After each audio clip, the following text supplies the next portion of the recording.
কথা, ঠেলায় না পড়লে বিড়াল গাছে ওঠে না। ছাপ্পা মেরে এমপি হয়েছে, মানুষের ভোটে এমপি হয়নি, 1 নম্বর। আর দ্বিতীয় কথা, গ্রামে ঢুকলো না কেন? এসডি অফিস, পৌরসভা অফিস, পুলিশের ঘেরা টপ। ওকে বলবো রাজধর্ম পালন করুন, প্রত্যেকটা গ্রাম পঞ্চায়েতে যান। আপনার লোকসভা কেন্দ্রর 75% জায়গা প্লাবিত। কেশপুরের বড় অংশ, ডেবরার বড় অংশ, ঘাটাল সম্পূর্ণ, দাসপুরের বড় অংশ, পাঁশকুড়া সম্পূর্ণ। সবং পিংলা ছাড়া, পিংলারও অল্প কিছু হয়তো হবে, বাকি পুরো জায়গা। এইসব লেকচারবাজি বন্ধ করুন। আজকে রবিবার শুটিং ছিল না, তাই শুটিং করতে এসেছি। এটাতে প্রমাণ হয়ে গেল, গতকাল খানাকুলে আমি বলেছিলাম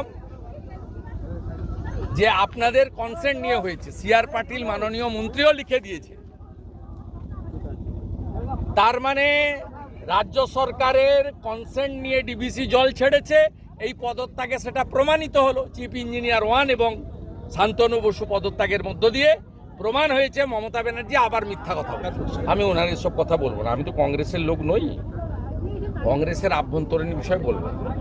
তবে শুভঙ্কর সরকারের সঙ্গে নন্দীগ্রামের সম্পর্ক আছে, বিরুলিয়া অঞ্চলে ওদের আদি বাড়ি, এখানে মাঝে মাঝে আসেন। আমি ব্যক্তিগতভাবে ওকে শুভেচ্ছা জানাতে পারি, রাজনৈতিকভাবে।